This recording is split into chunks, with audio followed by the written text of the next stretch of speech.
privilege and honor to have one of the best ball players to come out of Roselle. Top 10 in the history of this whole 11 championships that we have up here. Coach Koran Godwin, coach and basketball trainer. Just in a short period of time, I think these ball handling gloves have really changed my workouts. It allows my players to really go the extra mile as it pertains to working hard on the dribbling. I'm going to take your ball handling to the next level. Go ahead and get a pair of these ball handling gloves and take the pledge to work on your handle. Appreciate that, fellas. Fellas, first and foremost, man, thank God for the opportunity to come back and just talk with you guys. I mean, when I look at you guys, it was just a couple years ago that I was in your shoes, all right? And because of my belief in God and my work ethic and this thing right here, I was able to travel everywhere and wanted to go, all right? I've been all around the country, been to Hawaii. I mean, this basketball, for me, represented a way out. You know what I'm saying? Like, I'm from here. I grew up right down the street, 6th Ave, all right? Moved over a little bit later, over on Elm Street, over by the park. You know what I'm saying? So Roselle is me. Like, this is me. You know what I'm saying? My family moved from Orange here. This has been me. But I want to talk to you guys about a couple things. You know what I'm saying? First of all, whenever I speak, I always say this. I may not be talking to everyone right now. I may be planting seeds in somebody here. But I'm always looking for that 1%. You know what I'm saying? As I look at you guys, I'm looking at everybody in the eye. See, everybody don't have what it takes to be successful. And when I say be successful, I'm talking about on the court and off. See, these 4 lines right here, this is a microcosm of life. You know what I'm saying? This is all life lessons on this court. You being able to listen to coach, you having discipline, you having that will, you getting on the floor for that loose ball. Everybody's not willing to do certain stuff. So what you're about to hear, I just want you to take from this, and whether you implement it now or later, you know what I'm saying, it doesn't matter. I just want to sow into your life. When Coach made you guys take the pledge, all right, that pledge was the pledge to work until, all right? That right there is the secret sauce. It's God first, work until. What does that mean? Work until. A guy come to me and say, Coach, man, how many jump shots do I have to shoot? Well, you shoot until. Coach, how long I got to work on my ball handling? I'm trying to get my ball handling to the next level. Well, you work until. You know what I'm saying? Like, when you have that philosophy of working until, you can't be beat. You can't. Like, you can't tell me what I can do and what I can't do. The minute I lock in, all right, it's over. Because I'm working until. You know what I'm saying? And that's the philosophy, the mentality that you guys have to have on this court and off this court.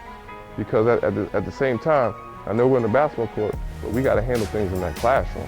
We got to handle things. Talk with the team here, Roselle. It's Abraham Clark High School. This is my alma mater where I went. So it was just a pleasure, man, and a blessing from God to be able to come back and give back. A lot of times I can't make it home because I'm coaching myself. But just to be able to talk to these guys, look them in the eyes and let them know that if you keep God first and you work until, right, you fall in love with the process, that you're going to be successful no matter what you do, okay? So great talk here, Roselle, and I look forward to continue just to come back and so on to other generations. In order for you to be successful, you gotta separate yourself, man. You know, work until is a philosophy, but what you're trying to get yourself to be is exceptional. Ooh, what a word. What a philosophy. What does that mean? Being exceptional, it means you separate yourself, all right? It means that you're different, you know? I know you guys listen to hip hop. You know what I'm saying? There's some people you listen to that's all right. There's other people that are exceptional, all right? They turn into business. You know what I'm saying? You see them on Instagram. You know, you see them, Diddy flying planes and all that. It's exceptional. You're separating yourself, okay?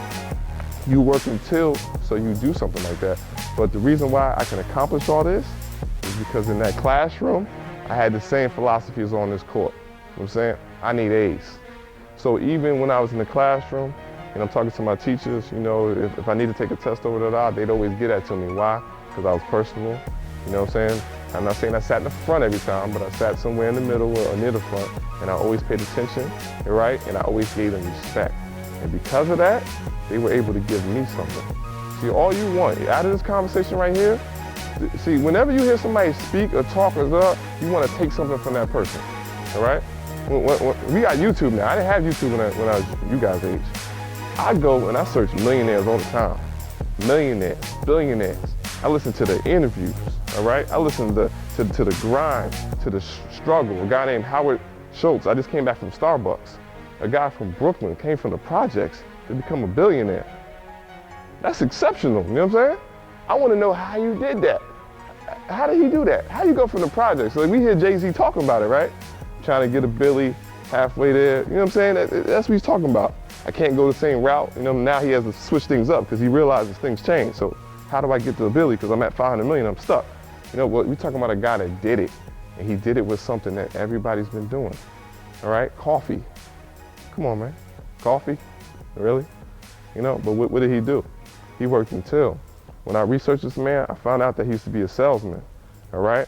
He was dirt poor, he became a salesman. He picked up a skill set, just like you guys in basketball, all right? Every day that this gym wasn't open, you know where I was? Harrison. You can find me at Harrison. I'm out there, I'm doing my drills, all right? I'm shooting hundreds of jump shots. You got people out there that at that time was selling drugs, doing what they were doing. They'd stop and watch me work out. And that was faithfully. I can't get in the gym, I'm on it. Why? Because I'm working until. And that really is the philosophy. You keep God first and you work until. Wow. Hey guys, I want you guys to understand a couple things, man. I want you guys to know how this man inspired me. And sometimes it's through an example. He's a great Christian man. As a coach, you know, whatever coach you have, you look at everything he does. You know what I'm saying? Perfect or not. And one thing about Coach Smith, right? I learned a lesson one day. I came into those doors. Coach Smith was out here doing his PE thing, right? And he had the net up. It was volleyball time, right? And I'm sitting there and I'm saying, look, we all in the gym, but Coach Smith is actually having fun, right? And then I realized that this was his dream, all right? He worked until he got this position, all right? He locked in, saying like, I want to be varsity coach of Roselle one day, all right? And this is the only job he really ever had. And when I looked at him, I saw he had those gray sweatpants on and some New Balance, right?